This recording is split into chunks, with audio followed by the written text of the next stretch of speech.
All right, good morning, everyone.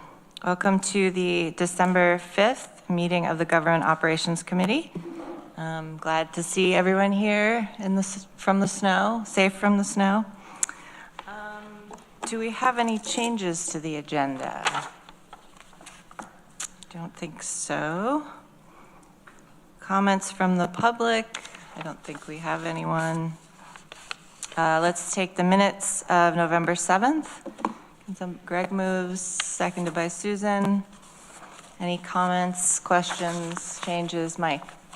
No comments, questions, or changes, but I made a comment at the Legislature Tuesday, and I would repeat it here today, that minutes are never perfect. And over the years, we've had huge discussions about minutes, and I think that our staff at the Legislature does a terrific job with minutes, and we try to catch errors. We all make errors. Come to my office if you don't believe that, and I just think they need a pat on the back. Great, thank you. Yeah, it's a big job to record everything that we say and do it well. Make us sound good. Okay, so nothing else on the minutes. All in favor? That's unanimous. Thank you. All right. We have appointments. How come I don't seem to have them? Do I have them? I did put one in everybody's mailbox, and I also emailed them if you would like the email. Oh gosh, I'm sorry. I don't seem to have them. This is the Ethics Advisory Board and the Historical Commission, right? I don't know. Hang on. Sorry, people. Oh. Okay, I did have one. I may have recycled mine. Okay. A mistake. Okay, sorry about that. Okay, we have two advisory board reappointments. The Ethics Advisory Board, Sharon M. Sulimowitz, term expires December 31st, 2028. And for the Tompkins County Historical Commission, Susan Holland, December 31st, 2027. Can I have somebody move those? Rich moves, Susan seconds. Questions or comments? Mike? I just want to say that Susan Holland's been a good member of our Historical Commission, and she's leaving her position at Historic Ithaca, but she's staying in the community and taking a better job, so I'm glad she's staying on the commission. Great. Rich? I would say that Sharon has done a very good job as a member of the Ethics Advisory Board, and we do have openings we need to fill because we haven't been able to hold our meeting, and we need to do that to review the financial records. So if anybody out there has an interest in serving on the Ethics Advisory Board, please step forward. How many people do you need at the moment? We need 4 to act, and we are, I think, right at 4. Okay. We had somebody move out of town, and we had 2 resignations. Okay, all right. Greg? What's our mechanism for marketing, advertising, broadcasting to the community? And maybe I look to Dominic to help, or one of the clerks, or the clerks. Everyone seems to be poking out from around the corners now. They're all jumping out. Really sparked interest here. But how can we get this word out? How can we as legislators share that with our constituents, with our town boards? You know, what's the strategy behind that for us? Do you want to go, Dominic? I definitely want to hear what the clerks will have a lot more to say, but I will add that we have one of our Gov Delivery email newsletter lists is directly advisory board openings in Tompkins County. When I come back to give my updates, I'll tell you how many people are signed up for that. But whenever I get something from a department, typically that has an advisory board that has openings, I will blast that out to that group, and then people can click to apply. So that's the widest net we usually cast. And in some cases, we'll even put out a press release looking for members of the public. Ethics Advisory Board is an example where I think a press release to the public would be advisable. Okay. And I'm going to feel really silly if the answer to this question is yes. Are legislators on that by default, that distribution list, or is that something you have No. to sign up for? No. You have to sign up for it. Okay. I don't feel as silly then. Brittany, did you have something? I know our office, primarily Jordan, does publish a quarterly vacancy list on our portion of the website as well for advisory board appointments. Okay. I think it's important as either by default, if we get that list, or if, Dominic, if you could encourage legislators to sign up for that list if they're not, that way we can share it broad and wide as it comes available. That would be helpful, I think, for me. Yeah, definitely. Rich? I would just add that the rules for the Ethics Advisory Board says that there can be one legislator and no other elected or appointed officials, which I interpret as you can't have staff. So we really do need to go outside to fill this advisory board. Mike? Just a question, if anybody knows, we had quite an issue with the city here not very long ago with our ethics board, and they were talking about setting up their own ethics advisory board, which I think would be a great idea. Anybody heard anything more on it? They have set it up. So we won't get any more referrals from the city then. Assuming they appoint their members, yes. Gotcha. Well, there's lots of people outside of the city, so maybe we can specifically reach out to other communities and get some other folks. Okay, so are we ready to vote on this? And just a reminder, we are going to hopefully have more conversations about advisory board appointments and process and all of that in the coming year. All in favor? All opposed? Thank you very much. That passes.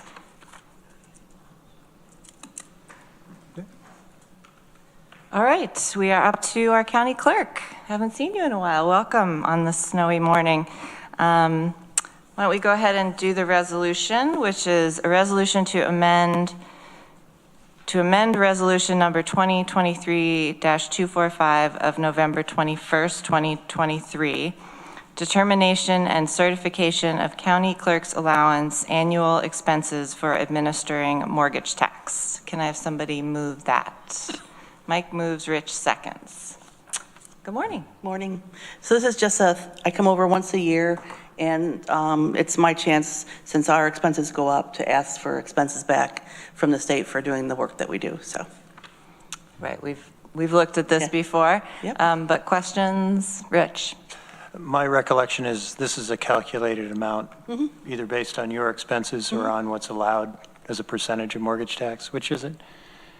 It's based on a calculation. I do a worksheet based on our expenses, and then submit this here, and then it goes to the state, and then they usually just sign off on it, so. Is there a percentage, or is it? It's based mainly on what our salary increases were. So. Okay. All right, thank you. Yep. Okay. I can share my spreadsheet with you. I'll send it to you. You don't have to do Oh, it's that. okay. That's okay. And spoiler alert, I'm going to vote in favor, so you don't have to sell it. No, I actually have one though, so. Okay. Mike? Just an aside, nothing to do with our mortgage tax, but Cortland County has now gone to, they're 1.25% on the mortgage tax because they joined Centro and have added another 0.25% to help pay for that. So if there were a higher mortgage tax, and I'm not proposing that at all, but does their county clerk get more of a retainage? No, not based on that. It's based on this, what we request in the expenses. So most of that would probably go to, I don't know what they're dedicating it towards. Is it to the general fund or to bus services? It goes to Centro they've Buses. joined Centro for the bus system, Okay, like Auburn okay. and Cuyahoga County has been part of Centro for many, many years. Yeah, so when we went from the 0.75% to 1%, that 0.25% is dedicated to TCAT. So. Right. I just wanted to mention that. Yeah, I knew they were looking into it. I'm sorry for the homeowners. Do you know when that starts? It's already started, I think. Okay.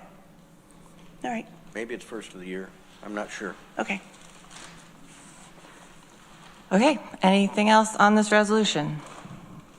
All in favor? Thank you. Nice seeing everybody. That's Maureen, before you go, over here. Oh, I'm sorry. No, that's okay. Easily forgettable. I've recently had several professional interactions down at the DMV, and I kudos to folks down there. Every time I go, I learn something new, and I'm amazed at how complex the paperwork and the reporting, the responsibilities, the boxes that they all have to check and essentially refill out every form they get. But they do a really great job, and they do it with a smile. So I keep hitting the green button on the way out. Oh, yeah, we're usually between 99, 98, 99, and 100% lately, so. Yeah, they've been doing a great job. Thank you. Thank you. That's great. You deserve it. Thanks, Maureen. Okay, moving right along. The long-awaited approval of the amended bylaws of the Tompkins County Public Library Board of Trustees. Can I get somebody to move this? Rich, seconded by Greg. All right, who wants to start?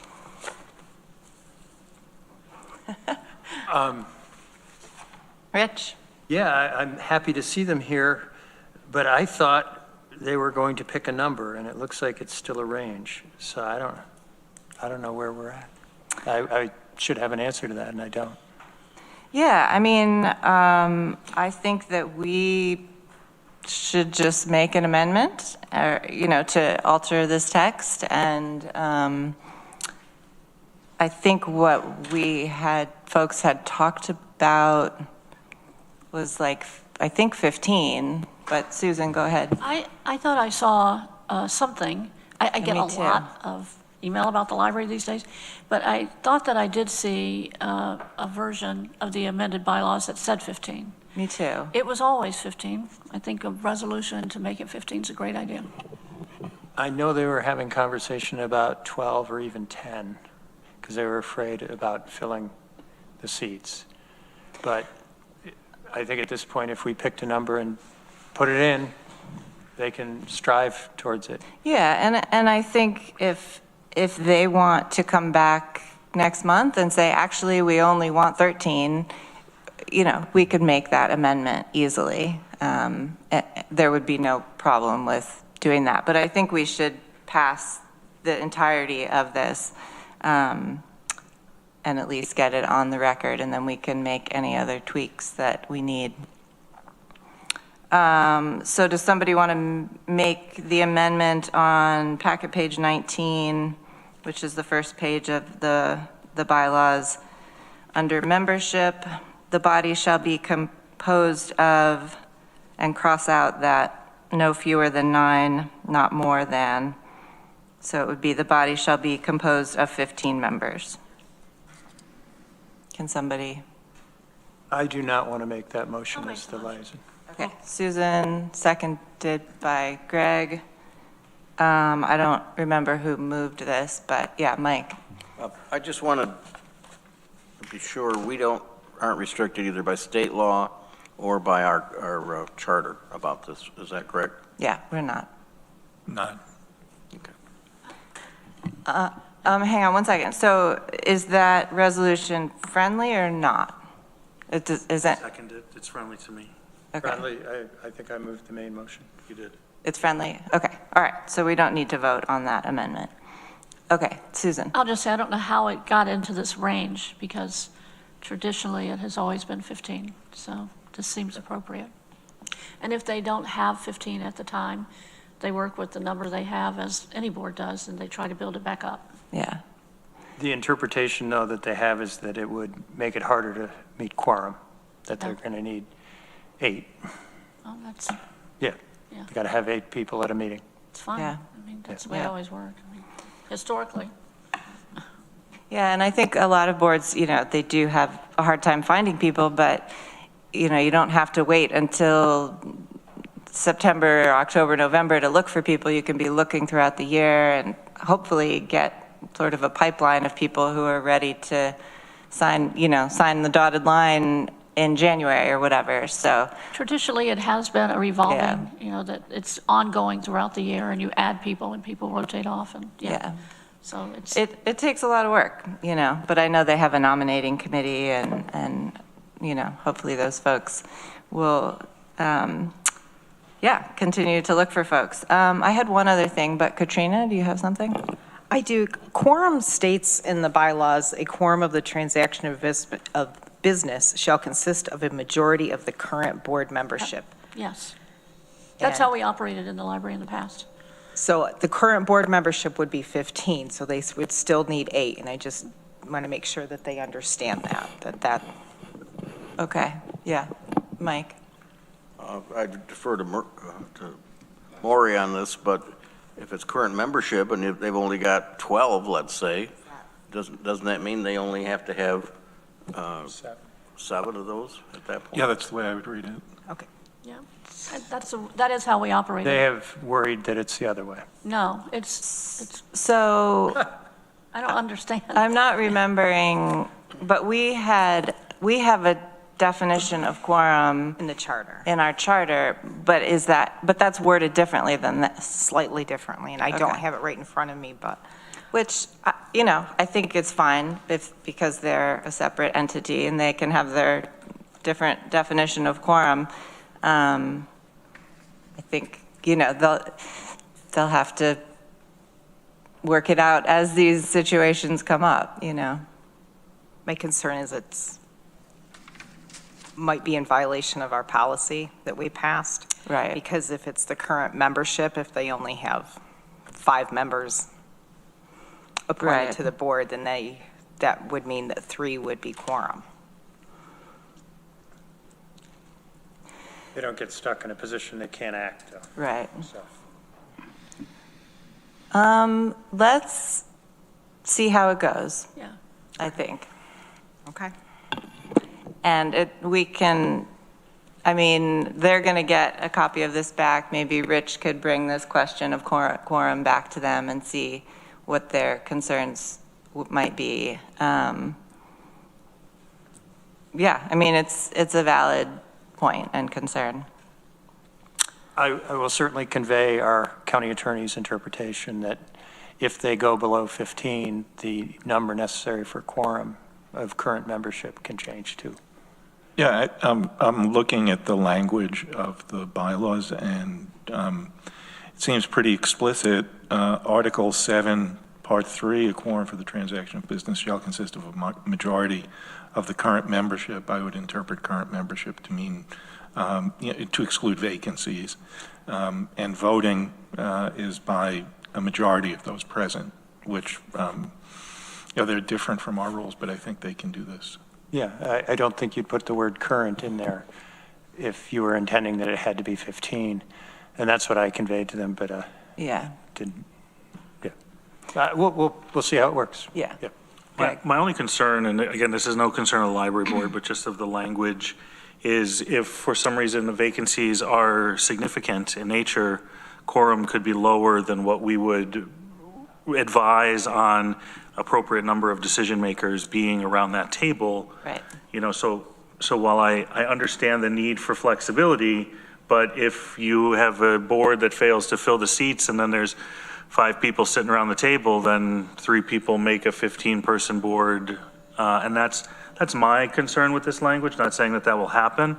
But if we do want to create some flexibility for our advisory board in their bylaws, because obviously membership ebbs and flows, I would like to see maybe a backstop in there of no less than X members constitutes like a minimum. We start to look at a range again. Yeah, right. But we do have a range right now, because it can be anybody who's seated. Right. So, which range do you want? Or do we just say it's the quorum is of, like ours reads, it's not of seated members. It's of the total. It's of full seats available. Right, yeah. That eliminates any range. Right, and that, to me, that makes a lot of sense, and that's why that's our policy. But, Mike? I just want to say that, at least when I was the liaison for, I don't know, 4 or 5 years, the membership of the TCPL board was terrific, and they almost always came. I know there was sometimes not enough chairs around the table because everyone came. So I don't really think they're going to be facing a big issue like that unless people just are not fulfilling their normal duties. It's a tricky one. But again, I think I'm going to suggest that we leave it as is for the moment, and let Rich talk to them more about the quorum question and see kind of how things unfold with the board. I mean, they should be having some new appointments, shouldn't they? Like coming up, it's the end of the year. Yeah. Susan? I just want to echo what Mike said, is that we had no problem filling seats. We had a waiting list. The nominating committee was a very organized committee. I don't know these days, maybe they're having difficulty, but I think that it's really important to set this high number. I mean, Yes, I think because so it's too. a library for the whole county, so Yeah. having a broad spectrum is really important, and I think we should try this. And I would just add that while they have a nominating committee and they recommend members, it's this legislature that appoints them. Right. So if they aren't able to find people, we can. And one other thing is that, Susan? I know that in the past, community members have nominated themselves. Sure, yeah. So, it doesn't have to be through the Yeah, I mean, anybody can contact the Board of Trustees and say, I want to participate. Legislature. And They yeah, can- or the they can come legislature and directly say, to I'd us. like to participate. How do I fill out an application? And, anybody is welcome to apply for any advisory board. Katrina? Currently, they have 4 vacancies on that board, so they have 11 members. Okay. However, that number will change on December 31st, when those who have exceeded their terms cannot reapply. I believe there's 2. That includes that. Oh, that includes that? Okay. So another topic for our liaison to remind them about is that they need to be actively trying to fill the seats on this board. And I have said in recent past that, we as a legislature may want to make a more public call to the public and say, we're looking for members, we need members, and to hold interviews ourselves and try to get that board up, build it up. That's not a normal thing that we would do every year, but I think they are having some struggles, and, we need to help them make sure they have members so they can meet quorum. That has happened in the past. Yeah. Okay, anything else on the quorum issue? Okay, I had one other question on packet page 19. Under the membership B, there shall be one non-voting county legislator liaison seat to the board selected annually. And I didn't really like the word selected. I feel like maybe it should be appointed. Right, yes. And appointed by whom? The legislature, right? That's Yeah. a chair's appointment. It's a chair's appointment. Okay, so, I think that's why we use the word selected, because it's really not appointed by the legislature, but we can do appointed by the chair of the legislature. I think it should say appointed by the chair of Yeah. the legislature. Is that a friendly amendment to people? Yes. Yes. Okay.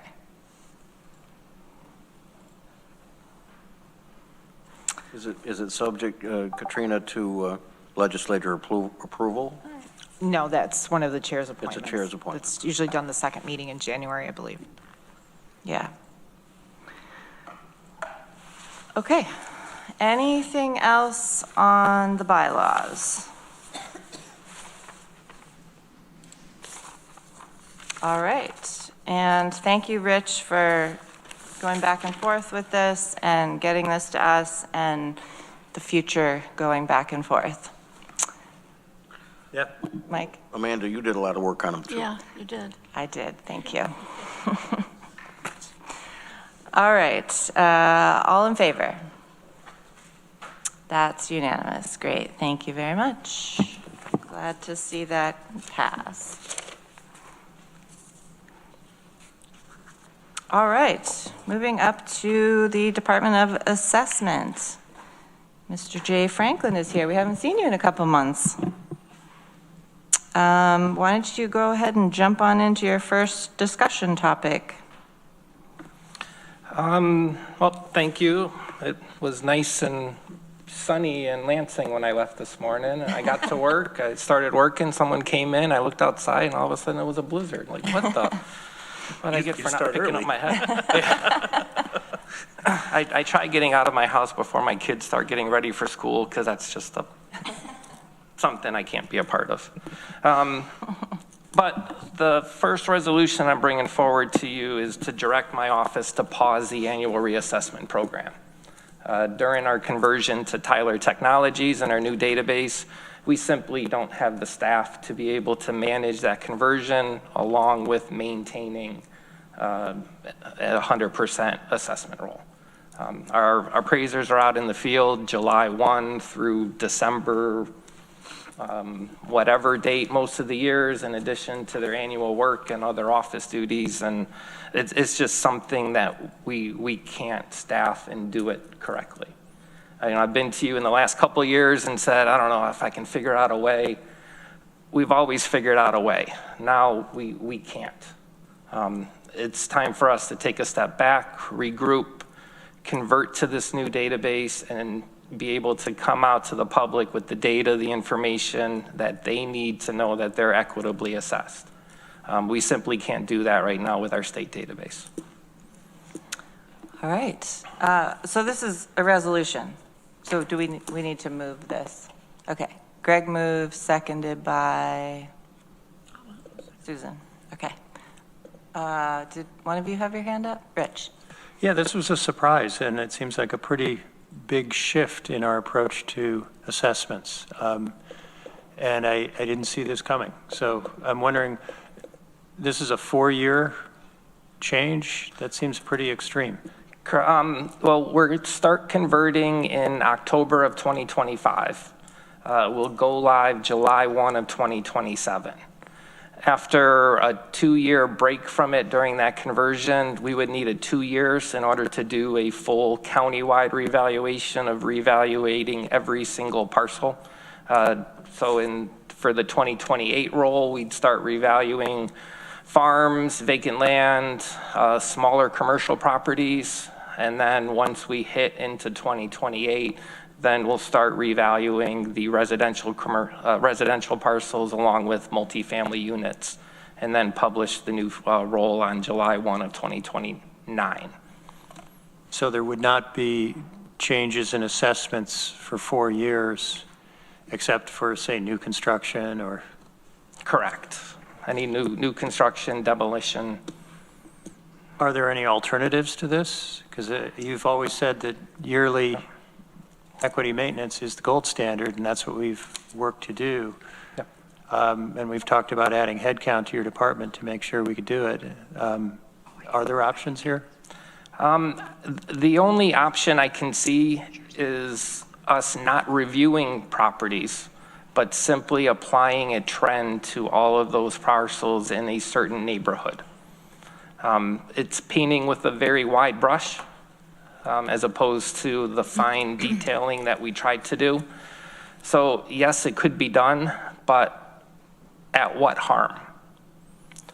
You know, I'm just trying to compile some information, but you're going to see that the tax levy increases that have happened at some more of the local taxing jurisdictions, the towns and villages, correlate almost perfectly to the change in the tax base.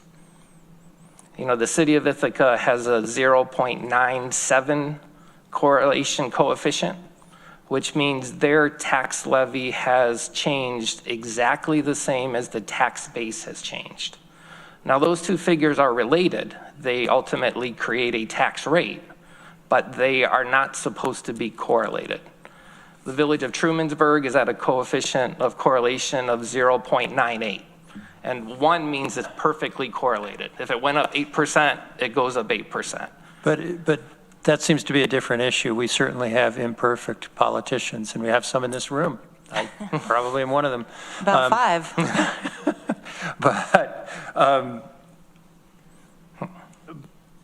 But there's nothing we can do about that, about them gaming the system. It really comes back to this question is, do we want to have a 4-year pause in giving people accurate valuations? And that seems pretty extreme. And so I come back to my question, is there another option? The other option is simply to trend. And we take a look at a neighborhood and we'd say, all right, this neighborhood increased 7% in value. That neighborhood's going to get a 7% trend. Well, I guess I'm wondering, are there other technology solutions? I mean, I don't know anything about this, Tyler, but 4 years to implement? That just seems... It's really 18 months to implement. And we're taking a Model T and trying to convert it to a self-driving Tesla. The amount of work processes that are going to be able to go in to define, once we do X, A, B, and C then need to occur by these different individuals within the office. It's really going to streamline the processes that we have and ensure getting all of the data out to the public as well. There's a public format. The public will be able to download all of our data. The public will be able to see valuation trends by neighborhood. The last couple of years of revaluation, we really took a lot of heat, really unnecessary heat in my mind. The product that we have, the values that we have are good. But the one thing that we don't have is the ability to get information into the public's hands so that they know that our values are good. And with Tyler, we'll be able to have that. Now, we could trend, but trending isn't as good as revaluing every single parcel. You know, I don't think it's really it's 26, 27, 20. It's really a 3-year pause. And I don't think a lot of inaccuracies going to come into there, but the benefit of converting to Tyler, dedicating all of our resources to make sure that conversion goes through, to me outweighs the benefits of the annual reassessment program. Okay, let's get to Mike. Yeah, I have to say I was surprised also. Maybe I shouldn't have, because the resolution we passed a couple meetings ago urging the state to do something on a, was it 4 or 5 year trend, or 3-year, I can't remember exactly what that resolution was. It just to try and you explained that it was important to try to get the state to do something or to recommend something. And so I guess I shouldn't be surprised by seeing this resolution, but I've got the same problem. You know, I guess once I converted to being a true believer in the annual reassessment, and that was quite a few years ago, it's very difficult for me to say we ought to change at this point. I understand your staffing has been an issue. We talked about that in this committee. Is there no opportunity to hire a consultant temporary to do some of this conversion work for you?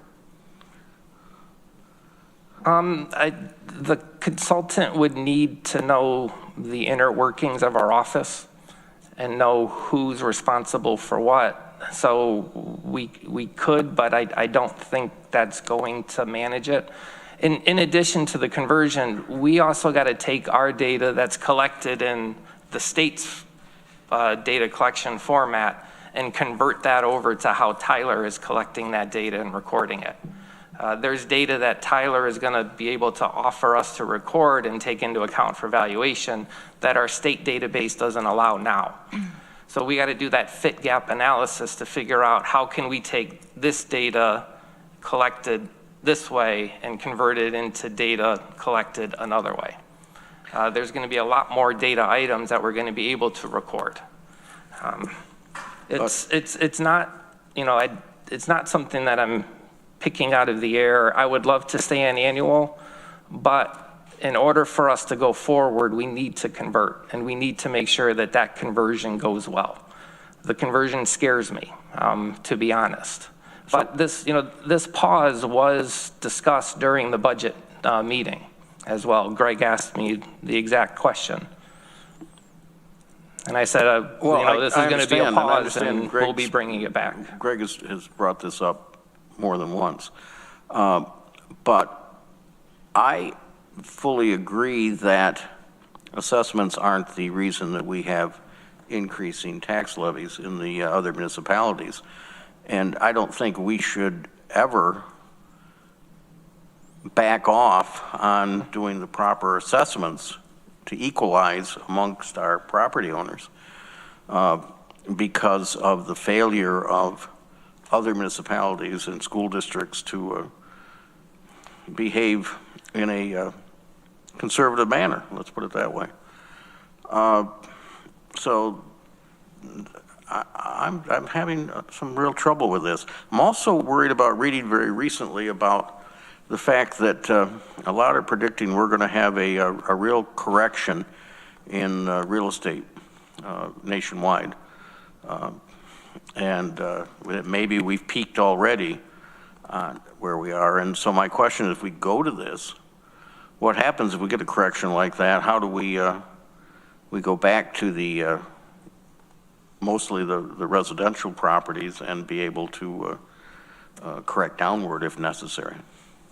Can I respond to that? We can't assess above 100%, so if values were to drop, we would be able to drop those. Trust me, I'd want to drop every single value I can because the public doesn't think that we ever drop values. But from 1990 to 97, that's all we did was drop values. So if the market does turn around, I don't see that happening. You know, I see interest rates dropping. We're still not building housing. We still have a demand for housing here. So much like when interest rates went from 3 to 7, we still saw a 1% per month increase in our residential values. Maybe national-wide, but here we're such unique little gem within upstate New York that I don't see values dropping. But I'm sorry, just Yeah, one more go thing. ahead. And then I just want to say that, and that's a good point, that we're not building, and until we start putting in more water and sewer and underground electric, et cetera, we aren't going to build more houses. All right, Greg. Yeah, Jay, I appreciate you bringing this forward. As many of you know, I am probably a vocal questioner, I guess, of the assessment process, and you know, trying to understand more each day. There's a lot that goes into this. I don't think that anything in here says that this is in an effort to control or to rein in taxing jurisdictions that use base increase and then tout that they're keeping the same rate and actually just taking the same, you know, the same rate from a bigger pot of money. I don't think that that says that in here. I think that this says that we have a conversion to try to create greater transparency to a complex department for many of the public to understand, which the understanding of your department has been debated around this table probably every year that you've held this for, what, 20 plus years? Though I've been here for 28 years. Yeah, so, yeah, the 8, I guess, was the plus. So, you know, I see the desire, because I do worry in 2029 what a true up may look like, and how that does have an impact. But I also see the need to stop driving Model Ts and to get into a system, and I'm fully supportive of that. Not necessarily supportive of increasing staff capacity within your department, and so I think that this is a you know, with all due respect to your staff, it's just a philosophical budget disagreement. But I do support this pause to get it, because I still think we'll be able to fairly and equitably administer our real property tax program and actually have a better program when we're done with this. I do think sometimes you need to break a system, you need to pause a system so you can ultimately get a better system, which is more easily understood by the public. And I think this is what you're asking us to do in this resolution. Correct. And, one thing that it just kind of mentioned is we have probably 14 external databases that were created when I started working in 97, when Norma worked at my office back in 98, 99 as well. And Tyler's going to be able to take these external databases and we don't have to maintain them. Our commercial evaluation database, our office database for all of our informal assessment reviews, scheduling, our exemption database, our building permit database. All of these are disparate databases right now that I manage. I'm not going to be around here forever to manage all of these. We need to get everything into a nice, tight system of everything nice and interrelated to everything so that we can move forward. I don't want to pause the annual reassessment program. I'm a firm believer in it. It's what we need to do, but we got to get to the point that we can do that better than what we have. I think we do it great. The public wants us to do it better. Let's get to that point. Thank you. Okay, we do have lots of other things on the agenda. I know this is important, but we got to try to get to a point here. So Susan? Okay, so you may have said this and I just missed it. Well, really, so you need 4 years to do this? Correct. So, yeah. I mean, for 2025, I think we're still going to be at 100% without making any changes.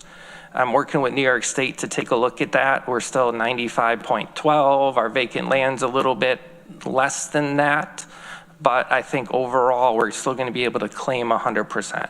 So in effect, it's really just pausing for 6, 7, and 8 in order to do that full reevaluation, but I can't say that for yet, and I don't want to wait. I think this is something that I think unilaterally I could do as my authority as the assessor. However, it's not something that I want to do. I want buy-in by this legislature in order to do so. Okay, so I'm going to chime in, and then I think Rich had one more thing to say. I really appreciate the conversation and the thoughts, and obviously everything you and your staff are doing, Jay. I tend to be in the Rich and Mike camp, just that, I mean, kind of exactly what Mike said. Once I bought into that 100% is the way to go, like it's hard for me to change that. So I don't think I will support this resolution. I think we have had a lot of conversation over the recent years, and it seems like maybe we need to have more, although maybe not right at this meeting. But I'm going to go back to Rich, and then I think we need to vote. Yeah, I'd like to support your overall plan. I'm just balking at the length of it. What I would think about doing is offering an amendment to say 25. We'll pause 25, and you plan on coming back next year and asking for another pause, and proceed that way so we get regular updates, and the GO committee is monitoring this and taking responsibility on a yearly basis. And that gives you a little more time to do the conversion. Is that an amendment? And I would offer that amendment if I can get a second. Okay. Susan would second that. Okay, so your response to that? It's better than a no. Yes, as long as we can work on the appropriate timing of that. So you'll probably hear from me again in May, because I would need to know by July 1 of each year in order to know what I'm doing for that year. And that's fine. I think that's reasonable, and we should be reasonable too to make sure you can do your job. Yeah. So that was an amendment. There was a second. Is that friendly to everyone? No. Okay, so we need to vote on that amendment. And Can I ask a question before determining if it's friendly? sure. What I heard you say, Jay, is that this will start some point in early mid-25, the conversion? The October 1, 2025 is when Oh, sorry, October the 1. first. Got it. Okay, so late 2025.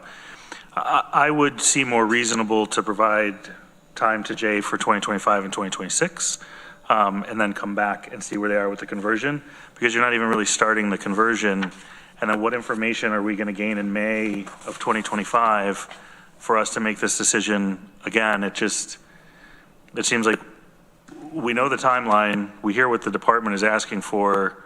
I mean, we're told countless time and time again to trust our professional staff and their opinions on these matters, but I don't know. I just think, I think if we could see a 25 and 26 pause, and you come back in early 26, and then we look at what 27 and 28 may be, I would be more comfortable with that. I don't disagree with this resolution as it stands, but that's where I'd like to see us at.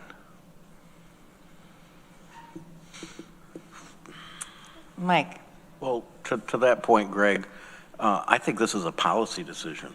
And I don't think it's questioning our staff or their recommendation, but I think it's brought to the legislature properly to say, you know, we'd like buy-in on it, and maybe they won't get it. We'll have to see. Okay, so to Rich's amendment, which I think is not friendly, I'm not exactly sure how we phrase that or put that in this resolution. Is there any?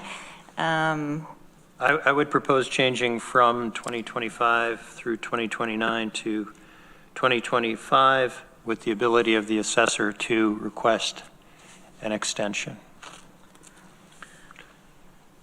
Okay, so so we would need to change the title. Yeah.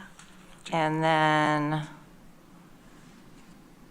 Just point of information. Yeah. Jay, did you not just say that you thought you would be able to be at 100% in 2025? I don't know yet. I'm still working with New York State on that to take a look at not needing to make any changes. Because it's you need to be within 5%, or what's the number? Correct. To be at 100%? Yeah, New York State considers 5% plus or minus statistically being at 100%. We're right on that border. Our vacant land isn't, but vacant land, I think, has a higher tolerance, or it should, because it's much harder to much harder to value than something that's actually there. So I think we may be, but I can't say yes, and I didn't want to wait further on this until I can work with New York State to figure that out. So does this really do anything for you, a 1 year?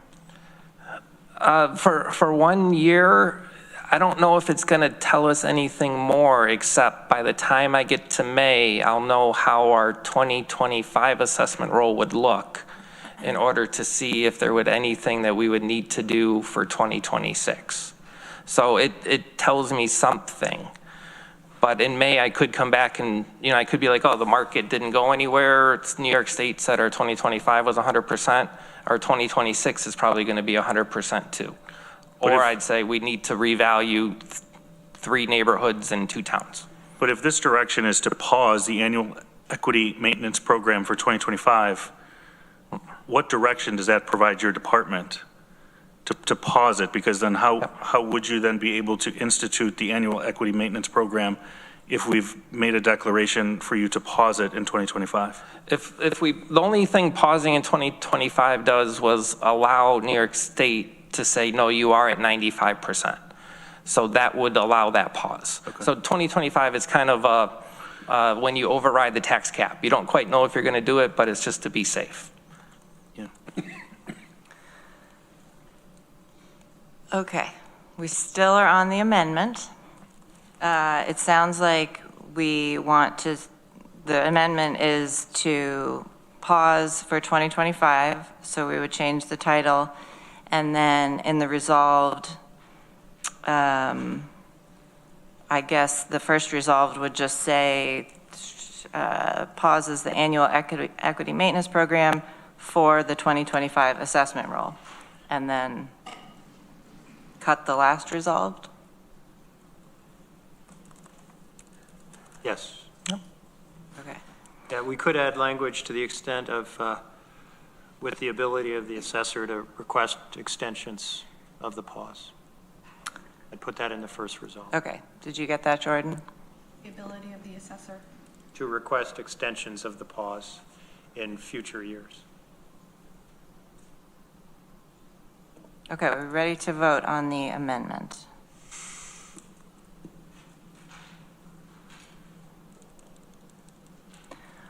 All in favor of the amendment? That's 3. Opposed? That's 2. All right. So that amendment passes. So now the resolution is for a pause in the annual equity maintenance program for 2025. Okay. Questions, comments on what we're talking about now? All right, let's go ahead and vote. All in favor? That's 4, and opposed, that's 1. All right. That passes. Okay, so there we go. Thank you. All right, moving on to the next topic, Jay. This is about restriction for online assessment data. So going way, way back, in 1999, we asked the Board of Reps at that time for permission to put our data on the internet. If you remember back that time. I do remember that. The internet was this newfangled thing that we could actually display data. So before we did that, Steve Witcher came before you and asked, can we put our data online? And the Board of Reps said, you can do it, but you have to wait until after our 2000 revaluation. That was back when we did a bicentennial revaluation. And to say, put your data online in 2001. But there was a lot of concerns about privacy, having owner names, mailing addresses, exemption information. There was a lot of concern for the snowbirds who moved down to Florida and had the senior exemption. Over that time, and with that, we created a professional real estate community so that real estate brokers, attorneys, developers, whoever could get access to all of our data online, but they pay a fee in order to do so. The general public has access to a lot of our data, just not that information that is restricted. Since then, New York State now requires us to put the assessment roll and tax roll online.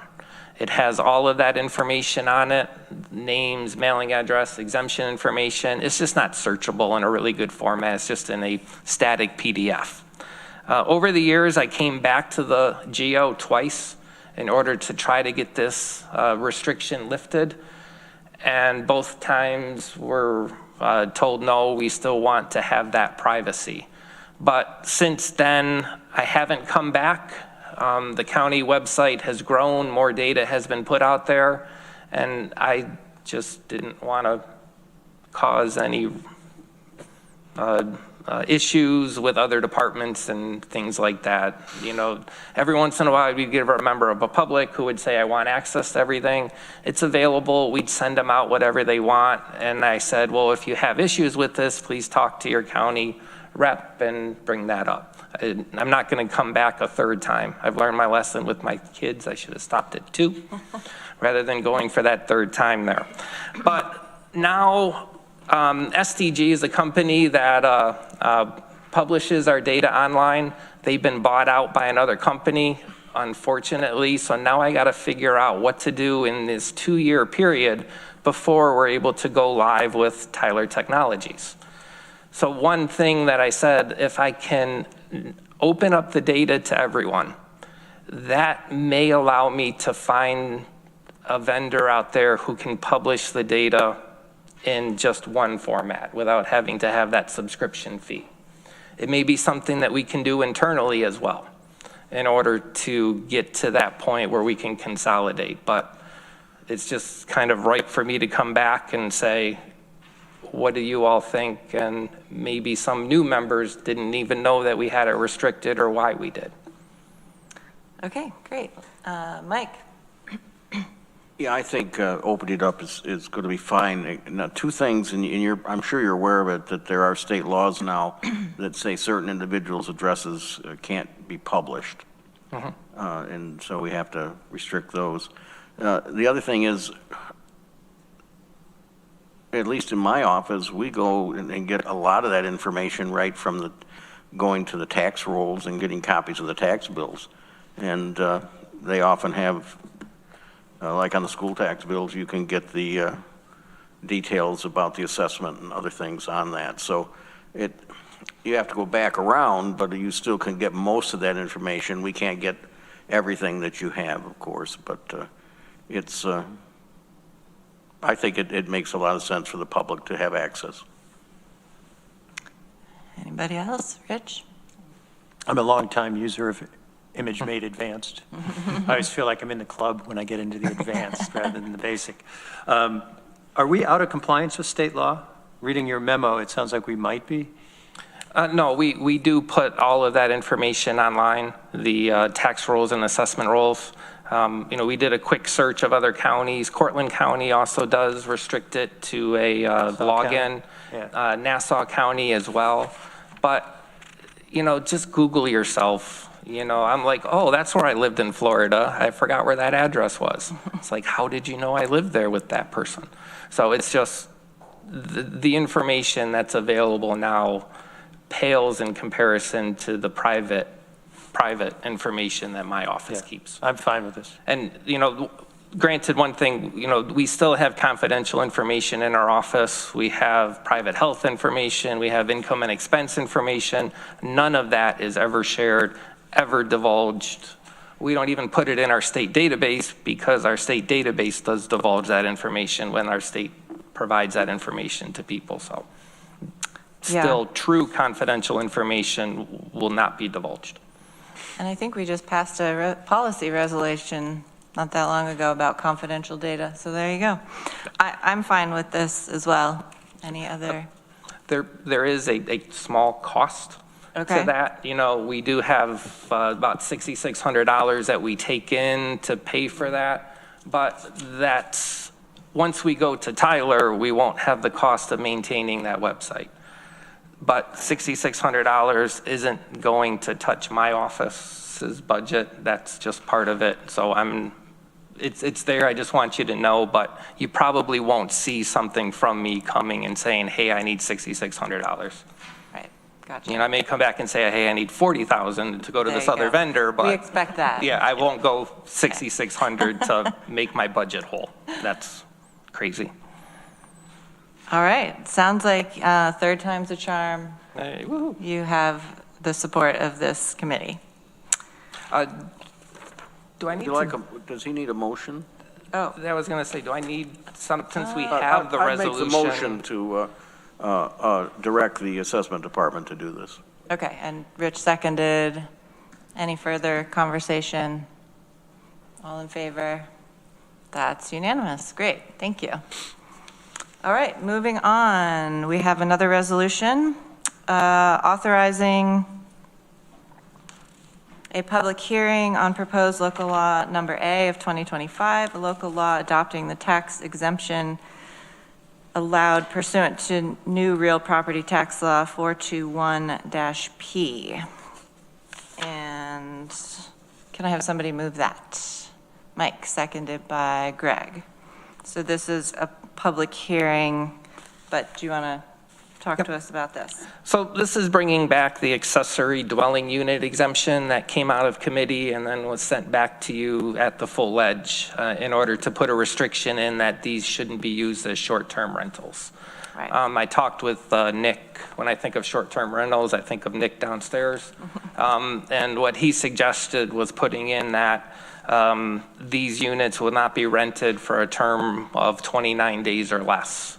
And then they will have a yearly affidavit that they would have to file to say that this unit was not rented for that term or less in order to continue on with the exemption. 29 days or less annually? Correct.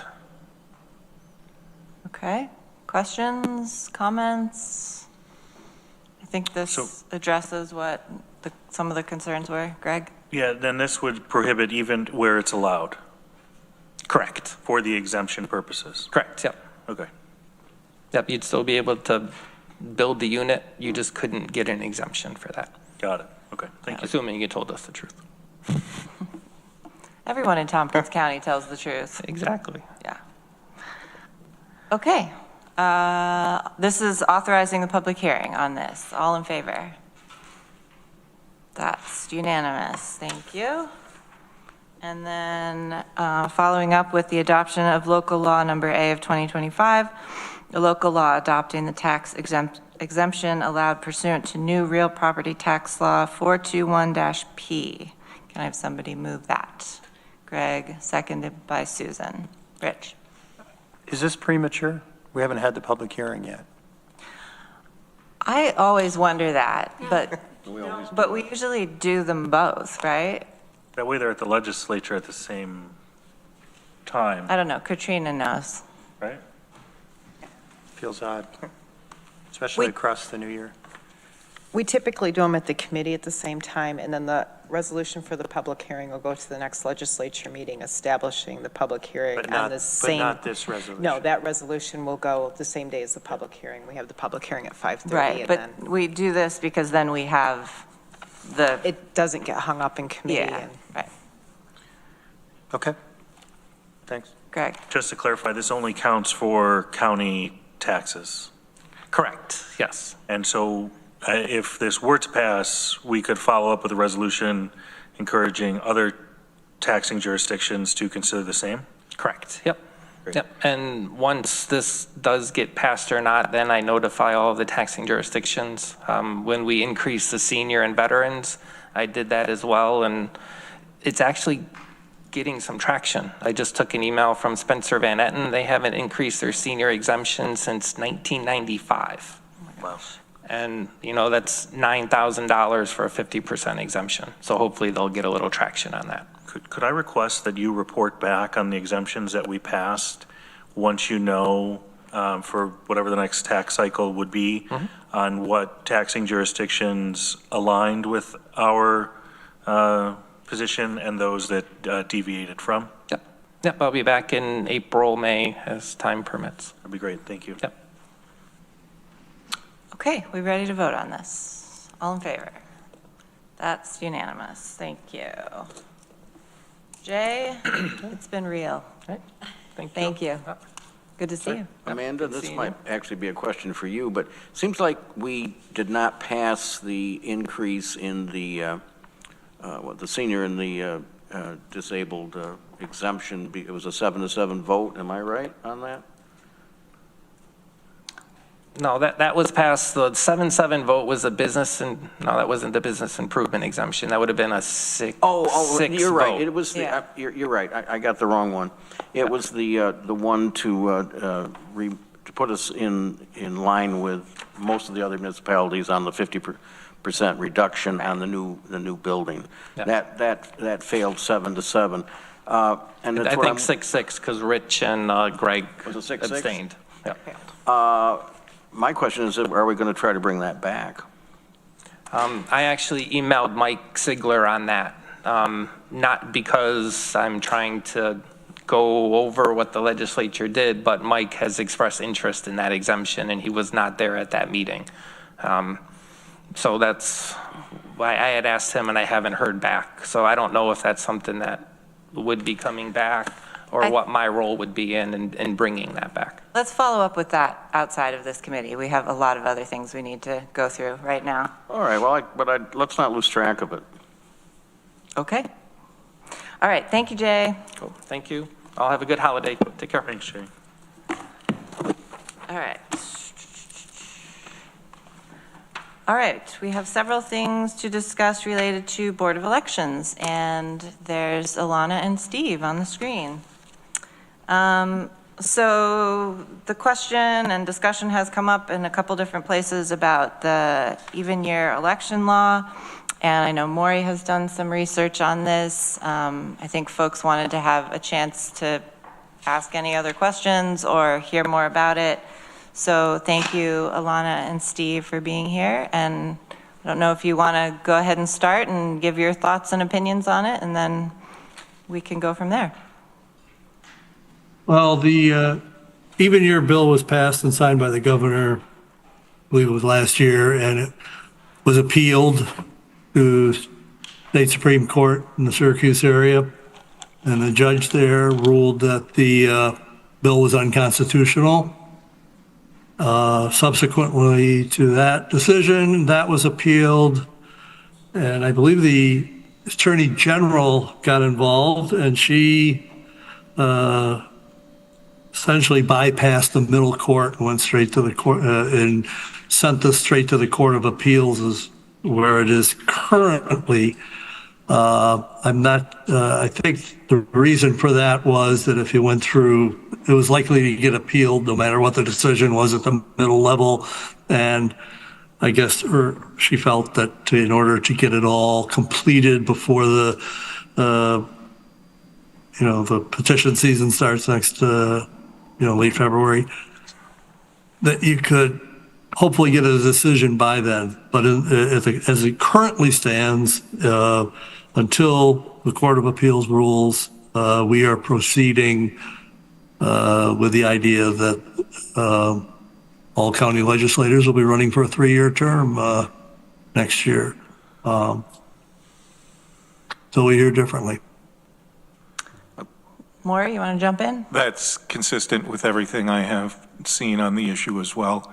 Where a law has been declared unconstitutional, the state has the right to take it straight to the Court of Appeals. So the Court of Appeals has docketed the case. The likelihood, I have not seen anything in there like a motion for expedited consideration or expedited briefing, which would really be what's necessary to have this decided before petition season. So I think the likelihood that, which I think starts the first or second quarter of next year, I think the likelihood of seeing a decision from the Court of Appeals within that time period is pretty low, but surprises happen. Mike? When does petitioning period start for legislators next year? I believe it's February 25th. February 25th. It's within a day or two of that, anyhow. So we're only a couple months away at this point. Right, and we are going to be right away starting on redrawing all the districts and moving the voters into the correct county ledge districts because of all the changes. And we anticipate having that completed by February 1st. Great. Other thoughts or questions, comments? I know there has been confusion, but this is good to have clarity. Greg?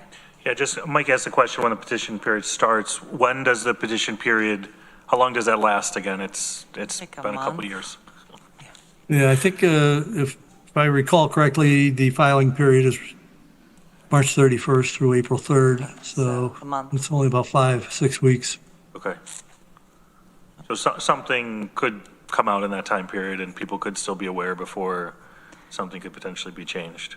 I mean, if they change something in the middle of the petitioning period, how would that work? Well, I would hope that, in the decision, that maybe the judge would, if indeed they were to rule that it was unconstitutional, that the judge in the decision would, stipulate that, anybody circulating petitions for, even year term, 3-year term, would that be for 4 years? I don't know. Maybe they can't do that, but I don't know. Leave that to the the courts. All right, I guess we'll see. I think the assumption when petitioning is if you're in for a penny, you're in for a pound. So that right now you'd be in for a 3-year term, but keep in mind that the full pound may come through and that you may be in for 4 years. Mike? I just want to say that the purpose of this law when it was enacted was to increase voter participation, which falls off significantly in odd years.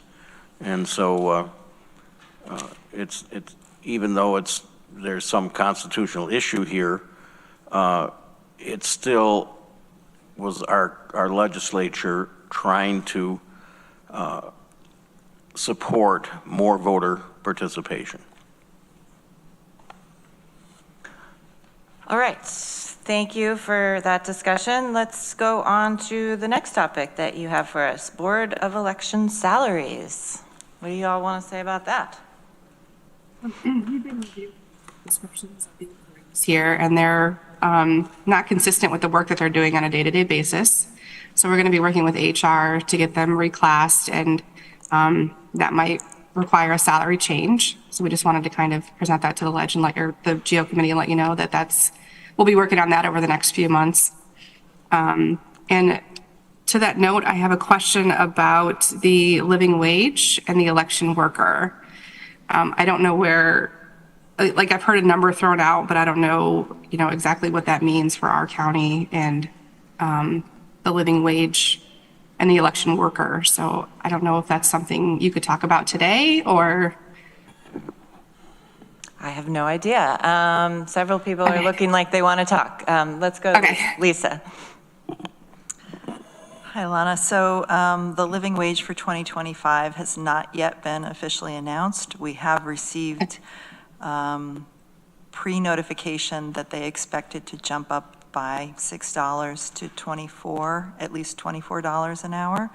And traditionally, as the living wage, the way we've maintained our status as a living wage employer, as the county, as an organization, is that once it's announced, we typically have a year or so's time to make any necessary adjustments to maintain that status as a living wage employer. So I think that when that announcement occurs, it will be up to the legislature to confirm that they wish to maintain the county as a living wage employer, and we would take it from there. We started this discussion yesterday, or had a discussion about it yesterday in the HED committee, and Greg may want to speak further on that. Greg? Yeah, I think we got a sense of the committee that we would want to remain committed to being a living wage employer and set the example, but we needed to, understand, and I know to be a certified living wage employer, we're sort of a year behind when that release is made. So we have some time to make that decision. And I also expressed as the chair of HED that this was not a conversation, the frame in which we had it in was our procurement partners, our partners in social service delivery, exterior vendors, and the broader economic impact that it may have across the community. But definitely said that this was a GO, a BCP, a full-ledge conversation, so that likely over the next several months, this would be hitting several committees. We just started the conversation, and so I got the sense from my colleagues sitting around that table, the four of us that were there yesterday, that, or our colleagues, that we wanted to remain committed to being a living wage employer and be the example, but we were also okay taking that sort of transitionary period and not necessarily rushing into it, but seeing the full picture first, and then having discussion with the broader group. Yeah. Excuse me. Great. That sounds like a good discussion yesterday. Anything else you wanted to say about that, Alana, or questions? Yeah, I just had another question. So what do you use for April? Can't quite hear you. We can't quite hear you. If the living wage goes above Still can't quite hear you. Your microphone is not picking you up or something. Do you have papers or something on the keyboard or? No, it's off the desk. There you go. Can you hear me now? Yep, that's better. Okay. If the living wage, if it's approved, and it jumps over what one of our other titles makes, is there like a process for how that's handled?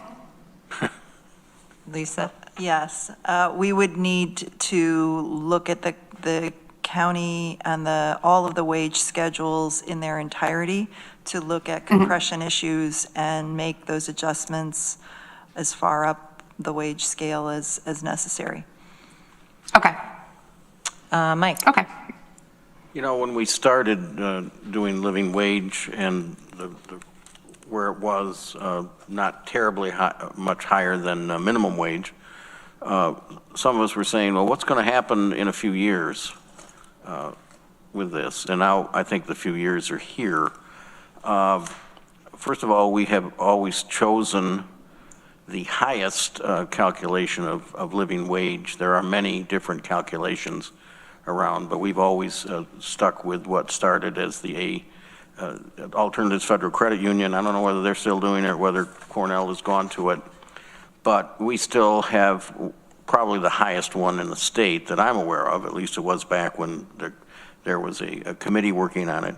And it's so important that we take the temperature of particularly the not-for-profits out there that are just terribly squeezed when the announcement is made that you're going to go up $6, for example. What does that do to their budgets? What does that do to the number of employees out there? So I think it's so important. I appreciate it, Alana, you're raising this question early on here because, as Lisa said, it may compress other salaries and can be a real budget issue for us. Thank you. All right. Do you want to move on to your next topic, office space needs? Sure.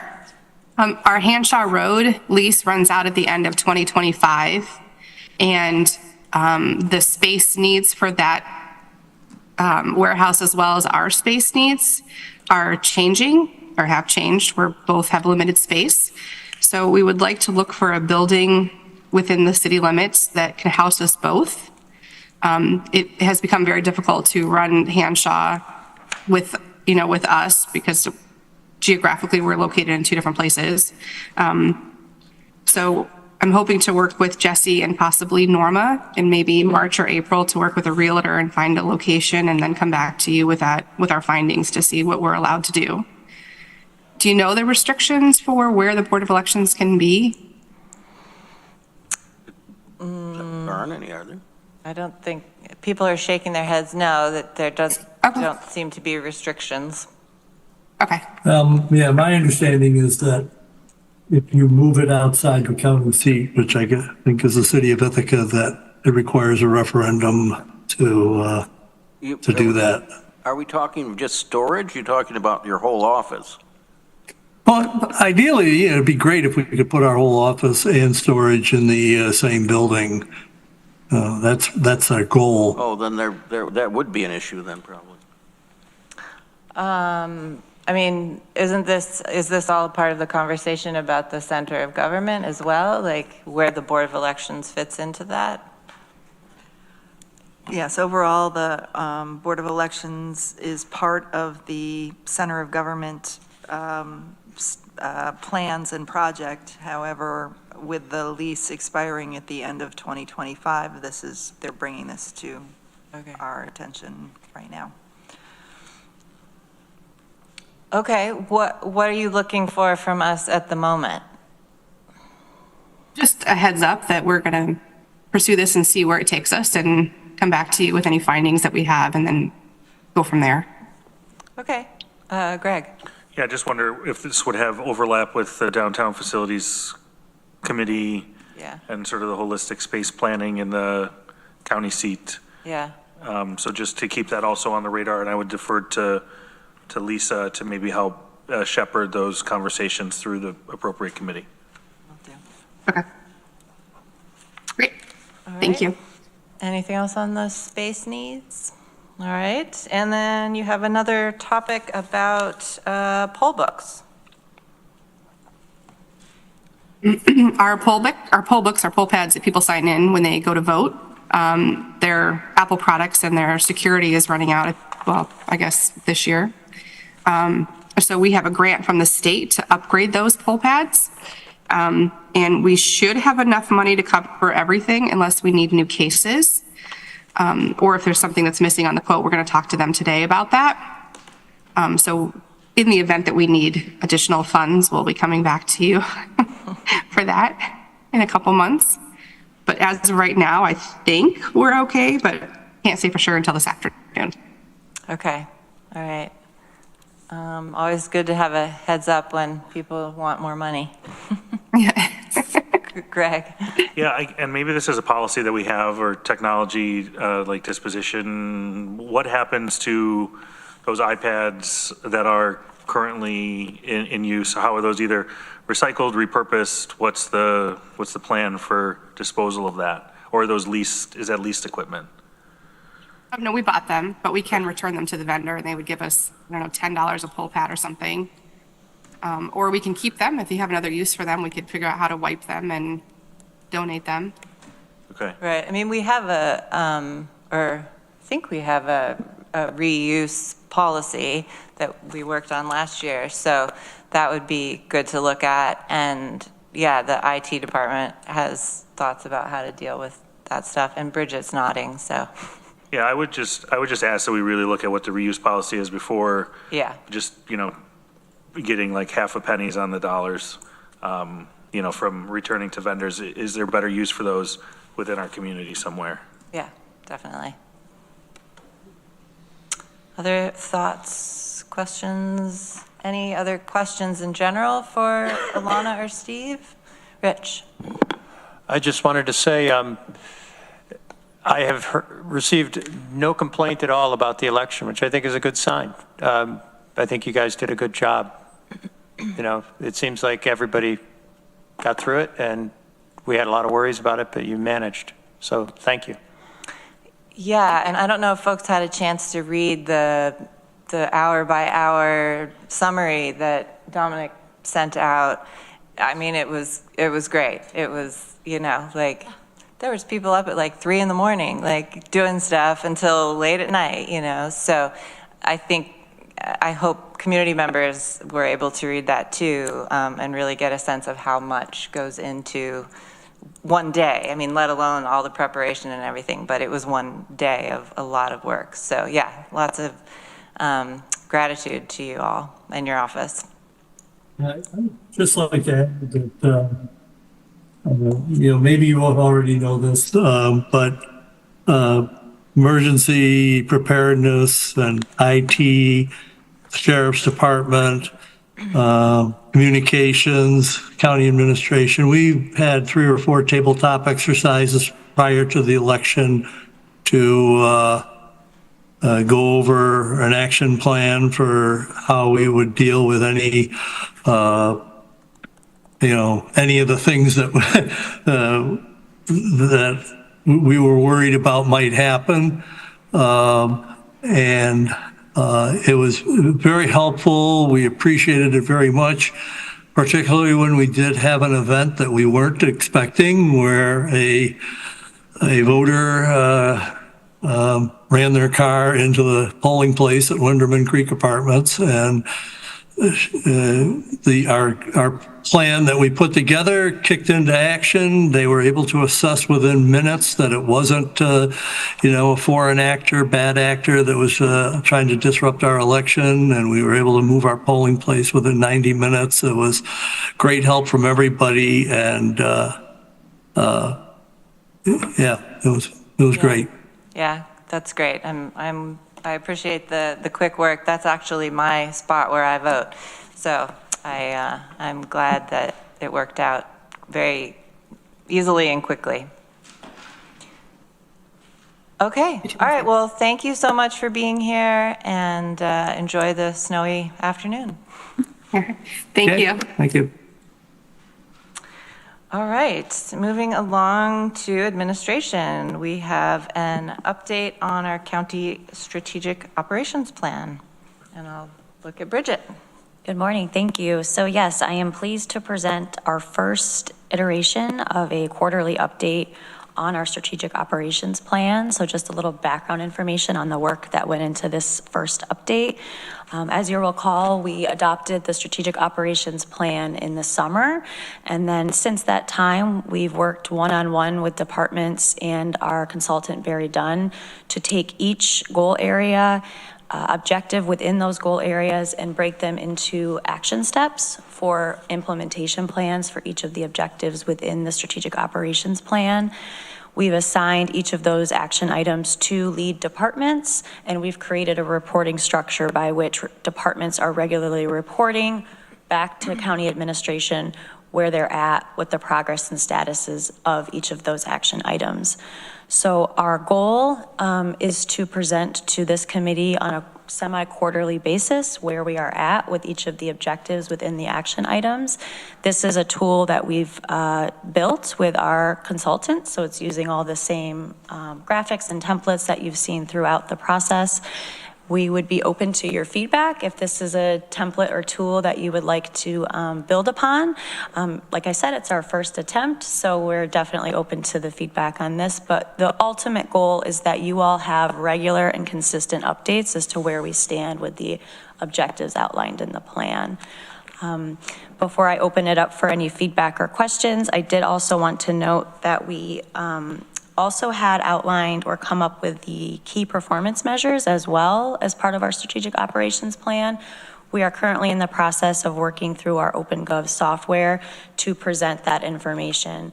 That is sort of the last piece of this process, is getting that up and running and making sure we're able to share regularly how we're doing with those KPIs, the key performance data. So with that, I welcome any feedback, questions. Okay, Mike. I like this. I think it's very readable and it's very useful. So thank you, and I'd like to see it continued. Great, thank you. Yeah, I mean, I also, excuse me, think it's good to get updates. I think I've been noticing in resolutions and in, various communications, staff are saying, in accordance with strategic operations plan XYZ, whatever. So I think that keeps it all at the top of our mind when it's not just something that we did and now it's over with and forget it. So I appreciate that as well as these updates, this update. Rich. Yeah, I guess I come to it with a different view. I struggle with this. It seems like it's so jargon-rich and buzzwordy. I raised this with our consultants, and they just said, well, it has to be that way. But I read some of these, I have no idea what they mean, none. And I would guess that I'm not alone, that a lot of the people in county government that need to understand the strategic plan won't. And, I also see there's some stuff in there that assumes that we're proceeding down a path that I don't know that we're proceeding down, like low barrier. That's a term that's freighted with so much interpretation that I don't know what's meant when we use it. And I think we have to be pretty careful. And yet there it is. And I'd also say that there's some stuff that is not in there that I'd sure like to see in there. We've had some recent discussions about trying to enable us to get a better control of our current financial position reporting. I think that's critical. I think that's a house on fire thing, and it's not here. I'd like to see it in here. So I'll stop. Thanks. Bridget, is there still, when we were working with the consultant through the whole process, there was a working group. I think you still have that working group. I mean, do you guys meet? Like, what is the status of that? An iteration of the working group still meets. It's narrowed down now to county administration and staff and human resources, and we continue to work, particularly in the organizational excellence area. There's a lot of cross collaboration there. So yeah, we continue to meet. Okay. So I don't know if there are concerns, maybe Rich could talk more with the working group, or I'm not sure. Just throwing out there if you want more, another way to, voice your concerns. Yeah, perhaps I'm in a minority here, and I'd be happy to have a conversation, but I just find a lot of this unhelpful. There's a lot of jargon, for sure. And vague jargon. Rich, you'd have to be a lawyer to understand it. I would have to be. I'd have to be, but yeah. A certain kind of lawyer. Apparently. Greg? I guess, Rich, I guess offline, are there some things that maybe you could go through and highlight for members of the committee where it's like, hey, I've got real questions on these things, and that's something that maybe we then could dig into as discussion points for future meetings? Because obviously we all probably have some of those, like, what does this mean? Because it's a big picture idea, but would you find that helpful to this process? Because, I mean, I want to be helpful to you, but also, I think like, this is a tool we have. I don't want to sound cynical, but I think that the strategic plan makes people feel better. And we could get into a really long discussion about it that it probably wouldn't be helpful. Okay. But I'd certainly be happy to give more specifics, but I don't know that we want to get into them at this moment. Yeah, not right No, now. I'm not saying now, but email to the members of the committee or? Sure, I larger mean, but discussion? also, we've spent time looking at the rules of the legislature, looking at the charter, in little pieces throughout given years, it's a living document, right? It's not supposed to just stay the same. So we could certainly, if there's a section that, you want to have a chance to specifically talk about or ask questions or have that department, a related department come, we could certainly do that over the next months. Yeah, Greg. And I guess I would say it doesn't necessarily have to happen, with all due respect to GO, Yeah. the environmental, Sure. climate change and mitigation resiliency, that could be a peak discussion, Yeah, right? The economic definitely. quality of life, that's an HED discussion. There are things that we can break this down in the program committees to really try to bring what I think is the meat and potatoes behind these aspirational statements. Tofu and potatoes. Protein substitutes and Thank you. potatoes, sure. Plant-based. So whatever that may be. I mean, I would welcome that as a committee chair if there are things in the strategic plan that we could do the work to provide more clarity for. Yeah, I think that makes a lot of sense. Maybe even more than just a quarterly report, while this is informative and good, but maybe a little bit more digging into places that people have questions. Certainly, and that was one of the intents of compiling I'm not sure if it's on your desk, but they were broken out by legislative committee. Oh, and that was yeah, another one of right. the reference tools, and that was the Yeah. purpose of that. Well, so maybe we need to let committee chairs know that they need to kind of look through that again. And is there something in your committee that falls under your committee that you want to kind of dig into a little bit more? And department heads have been advised that that will likely be coming, Yeah. so they're aware. Great. Yeah, Lisa? I was just going to say, overall, I think we are because this is our first time having a strategic operations plan, and we know that now this is the part that really is the most important. Is where the rubber meets the road, where we are following up on the stated goals and objectives and trying to hold ourselves accountable to what we're doing, and we're trying to develop the best structure, cadence, and reporting out that's going to be meaningful for legislators and also a good cadence for departments so that they don't feel that they're constantly just generating reports, but that the reports themselves are meaningful, the updates are meaningful, and that give a good indication of what's happening toward these goals and objectives. So your feedback toward that process is important and also subject to change. If it's not in a format that's going to work for folks, then we have the opportunity to change it up. Great. Thank you. Okay, we should probably move on. We still have several things to talk through. Thank you, Bridget, for that. Sure. And now we have a resolution to update the Administrative Policy Manual, Policy 01-45, Language Access and Language Assistance. Can I have somebody move that, please? Rich moves, Greg seconds. And I think this is just a few changes, right? This is, Yes. we didn't do this that long ago. Yeah, so this primarily is adding the information on packet page 61 regarding document or text translation. It's probably the most significant of the updates. So just distinguishing between interpretive services and then the availability of document or text translation as well. All of these services are coordinated through the County Administration Department. To date, Dominic has really been our lead in this area, so if you had any specific questions about the services or how the program has been going, he's here to answer those. Okay. Questions about the policy, comments, changes? Good to get it updated for this translation topic. Okay, all in favor? That's unanimous, thank you. Okay, legislature topics. I was just noticing that our January meeting is on January 2nd, and that technically is a work day, and we could be here, but we may not want to be here.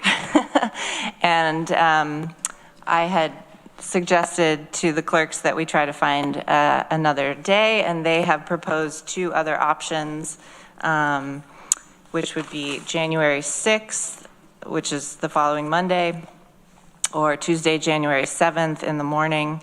And I just wanted to know if folks felt like rescheduling that, just in case people are traveling for the New Year holiday and that sort of thing. I see one person nodding. What are the days proposed? The days proposed were anytime on January 6th or the morning of January 7th, which either of those work for me. Is there any issue for the clerks in having GO the same day as legislative meeting? That seemed to be. As long as there's enough time to restart, right? The suggestion was 9 to 11 a.m. that morning. Provided it's in the morning, I don't have an objection to that. It'll be a busy day, but it's going to be busy anyways. Right. Mike? I'd prefer the 6th because otherwise I got 2 trips to Ithaca that day. Right, okay. Fine with the 6th. How about 10 a.m. on the 6th? All right, 10 a.m. on the 6th it is. Happy New Year. Okay, we have our end of the year legislator travel and training status report for you all to peruse. It's good to see folks using the travel and training money, but I think we're well under our yearly allotment. Questions or comments? I just wanted to also bring up, Katrina reminded me that we have significantly less funds for travel and training for legislators next year. And during the budget process, we had said this committee would need to kind of look at a new process, modified from the one that we have worked out in the past, because there'll be less funds. So we don't obviously necessarily need to do that right now, but we should probably talk about that at the January meeting more in depth, so that we can give the clerk's direction on how we need to spend the money, which is significantly less than this year. Katrina, did I get that right? You did. I just wanted to remind everybody also that $14,000 was set aside in the contingent fund, so any use of that money will require a resolution to pull that money from the contingent fund. Right, so we each time there'll need to be a resolution to approve it. So that's an interesting thing to coordinate as we go forward.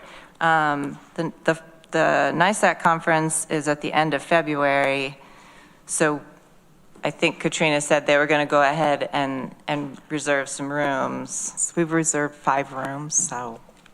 And then see how it plays out. But we would really need to talk about this in more depth at the January meeting if we have concerns and to try to work out a process. Well, would we need a resolution for NISAC for February 24th and 26th? We need a resolution to access any of those funds. All the funds are in contingent. So there's kind of two things that we have to consider now. It's like the process, like who is going to have priority to access those $14,000? And how will the legislature decide that? And then also, each time there'll need to be a resolution to pull that money out. So that will be like another chance for approval. So there's kind of two pieces to the puzzle. Katrina. And we should pull the money out so that we can pay the bill prior to. Right, so. We have to register in advance, and we'll need the money to pay the hotel rooms, et cetera. So probably you need to know this month from legislators. If they're planning on going to NISAC, so we could have a resolution in January. Okay, Mike? We'll talk about it more in January, but I just think a process where you have to go back to the contingency funds for each thing is silly. I think we should go ahead and pull the $14,000 out and have it available. Okay. That was going to be my comment, and I guess a question to Lori is if we don't use all that $14,000 towards the end of the year, could we put a resolution together returning those funds to contingent fund? So absolutely. My intent is to get a list from the budget office of all of those earmarked fundings. We'll create a PO, a fake PO, so that we can encumber that money right day one in January. So that money will be there for you to use for the year. And if it gets towards the end of the year and you have excess balance, we can talk about if you want to, where you want to use it in that particular department, or you want to put it back to contingency. I would recommend, to Mike's point, a resolution in January, taking that contingent fund out and then working on an internal process to navigate the use of those funds. Yeah. And I don't know if that's something we need to request from the clerks or who puts that together. Okay. I'll go ahead and draft that. Yeah, that's great. So then for the other piece, I guess I would say that legislators who would like to go to the fall conference should express their intentions this month. Fall conference. Winter. The fall conference? Oh, sorry, whatever month we are. I don't know when. The February conference. February. But this committee still needs to work out that process. So I think this year, just because you say you want to go to NISAC, you may not get to go. I think we need to, so January will be the time that we're going to have to flesh that out. Does that make sense? Mm-hmm. Okay. So will you send an email to legislators? Okay. All right. Anything else on legislator travel and training?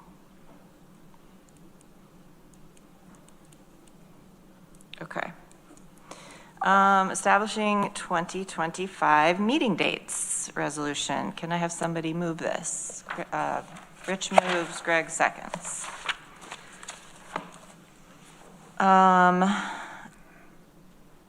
I'll go ahead and bring up the July meeting question that we have had for many years now.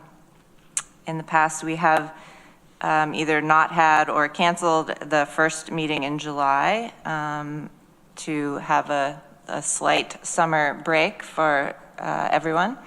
And I look to the committee if you want to try to do that again or not. Rich. I would move to cancel the July 1st meeting. All right. Is there a second? There's no second. Okay. Yeah. I think in years past, the proximity to the 4th of July holiday and some of those things, but looking at when the 4th of July holiday falls this year, I don't see the 1st of July being in conflict. Significant. I mean, it's on a Tuesday, the 4th is on the Friday. It doesn't seem like, because sometimes it's been like the couple days right out, you know, I mean, like whenever it's weird to not look at all of the different dates. I just don't see it conflicting in the same way that it has in the years past. That's why I say I don't see a need for the pause. Mike, this is the first time we agree on this resolution in the 4 years I've been here, but I understand the logic now. In future years, I think it may, but for this one, I don't think it does. Okay. Yeah, it certainly is a break for us as legislators, and we should be cognizant of our responsibilities to the public and all of that. But it also is an opportunity for our clerks and the other staff to schedule their vacations and not have to be here for our meeting. So I think that was part of the reason for it, and I would say it's still worth doing, but if there's no second, there's no second. Yeah, I think if there's no second, I would probably bring it up at the full legislature meeting when this comes up again. I think nothing bad has happened in the years that we have skipped one July meeting, and it does give the staff a break. That's how I've always thought about it. I've never thought about it as, oh, I need that day off. So that's. But I enjoy it. But that's not even it, because you might have plenty of other things to do in that given week. It's not that I'm particularly going to take a vacation that week. It's that it gives our office a chance to have 1 week of, in between other things, downtime. So I think if you, as Mike always says, if you need a vacation, take a vacation. But this is a chance for everybody to slow down in the summer. Mike. Well, that may be nice, but this is a busy legislature, and we don't need to slow down. And the staff, I have respect for our staff, but they get to take their vacations when they schedule it. And I'm sure they don't all schedule their vacations over the 4th of July. So I think, Greg, your point I think the argument was always stronger when it's very, very close to the 4th of July. But I don't think we need to do that. Never have. All right. So the amendment did not have a second. Are we ready to vote on this? All in favor? Wait a minute. We didn't, it had a second? It did not. No, this is on the main motion. This is on the main motion. Unchanged. Oh, okay. Yeah, so on the regular motion. I'm sorry, I got behind. Okay, that passes. Thank you.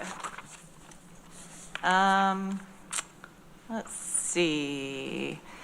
Resolution for returned village taxes. Can somebody move that? Mike moves, Rich seconds.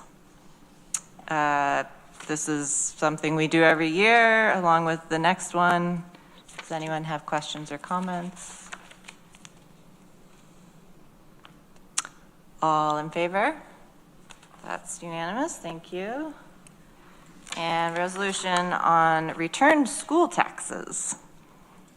Can somebody move that? Susan moves, Rich seconds. Same thing, questions, comments? I have a question. Where it says the county guarantees the school district's payments of the unpaid taxes, so are we covering taxes that are not? Can somebody help me understand that language more specifically? Mike. I'll defer to Lori if she wants to talk to it, but I was just going to say, we make them whole. Yeah. So even if that money's not received? That's right. It's state law. What, state law? It's a flawed state law. Go ahead, Mike. We do the foreclosures. Yeah. And the school districts don't do foreclosures, and the villages can't do foreclosures. The city can, I think. So by making them whole, we then add that to the county taxes, and if that's not paid after the process of 2 years or 3 years, then we can foreclose on that and get our money back. Potentially. Most often. Be made whole, yeah. Although if the foreclosure is negative, then we can charge the portion, I'm pretty sure we can charge the portion that was advanced back against the locality. And do we do that? I don't know. Lori? I think that's what I'm not aware of that ever being done, but it may have been years ago. And is that because of we usually are able to get value from the foreclosure that covers the outstanding debt? I don't think we have always been made whole, no. I don't think we've gotten enough all the time. There's instances where we have not. This becomes more of an issue with the amendments to Article 11 of the real property tax law, requiring the county to refund surplus monies if claimed. In the past, I think there was always enough surplus that the county would be able to keep that would cover the difference, but that's changing now. Okay. Thank you for the clarity. Okay, we ready to vote? All in favor? Mike, you yes or no? Oh, yes, absolutely. That's unanimous, thank you. All right, our last resolution is the adoption of apportionment of taxes for 2025. Can somebody move this? Rich moves, seconded by Susan. Thank you. Once again, something we do every year. Questions, comments? Okay, all in favor? That's unanimous, thank you. Amanda, I'm going to have to leave at this point, I'm sorry. Okay, all right. You're going to miss some excellent reports coming up here, but that's okay. I'm sorry to have to do that, but I've got to be back in Dryden. No worries. I am thinking about the fact that this is the last meeting for the two people sitting on either side of me at GO here. Yes. And this committee is going to look a little different next year. And I would like to express my very deep gratitude to Dominic for several years of amazing work with our communications department and all the many, many things that you have worked on and coordinated, and you've really changed and upgraded that position. So thank you so much for all your work, and I'm sure you're not gonna be a stranger because you're not going very far. And we know where you're going. And we know where you're going. Amanda, can I just say one thing on that? Dominic, we couldn't have gotten through pandemic without you. That's right. You're here. It's very kind, thank you. Yeah. And Lisa, I cannot believe this is your last GO meeting. This is shocking. And there aren't enough words to thank you for all the things you've done, not just for county administration, but for HR and the Office for the Aging and everyone in the county that you've done over many, many years. So you will be deeply missed, but also we'll be imagining you like on beaches and with Mai Tais or whatever and having a good relaxing time. So thank you very much. Thank you, Amanda. And with that, I'll look and see if you have a county administrator's report. Nothing from me. I dread long goodbyes, and so thank you for everything. And I'll be seeing you between now and the time I leave. Questions or comments for Lisa or Bridget from county administration? Rich? Just, you keep saying it's their last GO meeting. Why would they stop coming? Oh, that's true. Yeah. I mean, it is the best committee after all. It's the best committee. We are the one with the trophy, so you're welcome to come. Always have a seat at the table. Yeah, definitely. Any GO meeting, you are welcome, for sure. Good point. Our Chief Equity and Diversity Officer is here.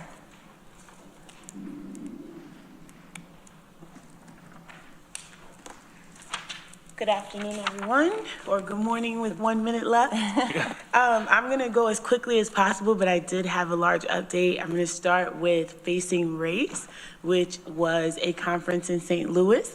We were able to bring 7 staff members and a legislator to this conference, 3-day conference. It marked the 10-year anniversary of Mike Brown Jr. and the Ferguson uprising, or the murder of Mike Brown Jr., and we were able to meet his parents. And it was a very humbling experience for all of us to be there. I had pictures, but in the interest of time, I'll email them to you. Another thing is GAC, Southside, the Dorothy Cotton Institution, the Community Foundation, URO, so many organizations. Ithaca and Tompkins County was heavily represented there. It was about 40 of us that were there. So it was really nice to see, and I just wanted to give you guys an update on that. And once again, thank you for the investment into our staff. We were able to bring our staff with the budgets that you guys passed for us. So thanks. The next thing that I wanted to share with you all is the institutionalizing equity report. It has finally gone past the county administrator's desk. She has provided her feedback, so we will be moving into the next phase where it will be distributed to our department heads and to you all for feedback, mainly feedback around things we might have missed in the infrastructure around diversity, equity, and inclusion here at the county. We're dating it back 20 years now, so we've been doing a lot of work here, and we want to centralize the process and give our county departments the opportunity to operate in DEI constructively and database. So that will be on your radar in the next couple of weeks. The last thing two things that I'll be sharing with you is one, JEDI will be working on a Do Equity Intentionally campaign. It's a play on DEI. And so you should have gotten an update about this. If it's something that you'd like to be a part of, we will be interviewing folks about how do you do equity intentionally at the county. And we're starting with the county administrator, the outgoing county administrator who has been integral in DEI here. So we're starting off with her, and we're working with a videographer from Elmira. So if you guys are interested in providing us with your feedback as legislators, please let me know. It's 3 parts. First is history. Second is how you do equity intentionally in the scope of your work. And the third is community engagement. So if any of those interest you, please let me know. Lastly, I was asked to be a part of the MWBE conference committee that is held in Rochester annually. It's been held there for the last 6 years. They shared that the Southern Tier has been an underrepresented region, part of the region. And they are looking for us to really elevate our MWBEs, our small businesses, our very small businesses, brick and mortar, online, e-commerce, whomever is in our community that can use this type of exposure. So if you know, these are not just for minority and women-owned businesses. This is a platform and a conference that is here to uplift and enfranchise our businesses in this area. So if you have any businesses that you believe would be a great addition to this particular conference or could use this type of exposure, please let me know, and I will keep you guys updated. The conference will be in late March and early April. Okay. Great. Questions, comments? I have a question. The local conference that you organized last spring? Yes. Was that last spring? Are you thinking about doing that again? Yes. So thank you for the past budget. Now we'll be able to do a leadership summit that is completely hosted by the county. So I'm working with JEDI on developing what that will look like, and it will be something that's internal to us. But we are also exploring, because people have been reaching out from different municipalities in our neighboring counties about how Tompkins County is doing DEI. So we're looking to have it very government focused, and we will move in that direction again, but this time opening up to more staff members who are on the front line. Great. Okay. Yeah, I look forward to hearing more about that. Okay, great. Okay, Thanks, great. guys. Thank you. County Attorney, any updates? No report, always available for questions. Let me know whatever questions you have. Great, thank you. Questions for Maury? Don't see any. Director of Finance, any updates? Sure, thank you. I just want to let everybody know that our year-end audit will be starting. It has already started, and the auditors will be on site the week of December 16th. Wow, already? Mm-hmm. Goes right on through to May and June. Right. Okay, questions for Lori? Thank you. And Dominic, Communications Director.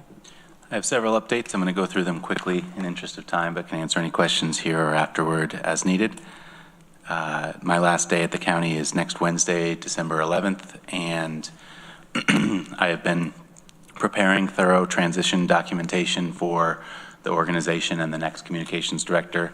That's broken down into a few areas, high-level focus areas of the role, including how we support departments, crisis communications, media relation, public information infrastructure and technology, and then accessibility and language access.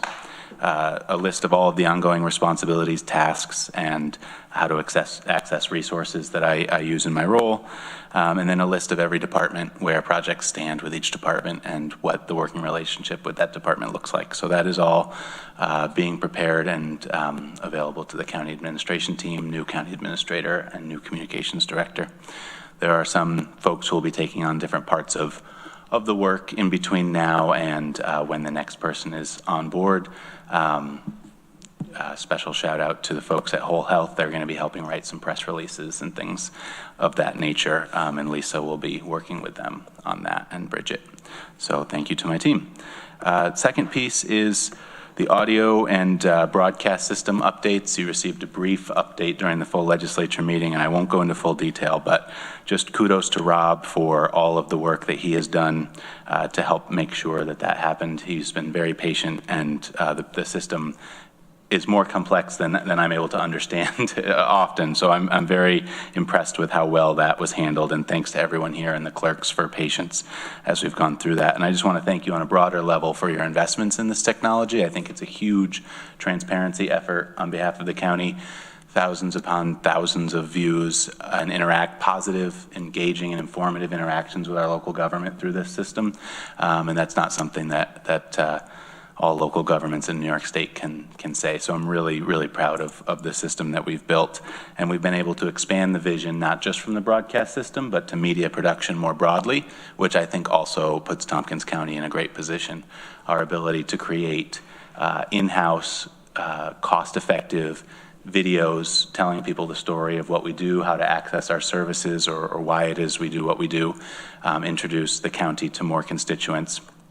And there's over 3,000 photos that we've made publicly available that Rob has taken of our community and of our operations, and those have totally transformed how we've been able to tell our story. So I just wanted to say that I think that's been a huge boon for us, and something I've been very proud to be a part of. As a slight side note to that, you'll know that we held a press conference last week, 2 weeks ago. I'm losing track of time. Last week.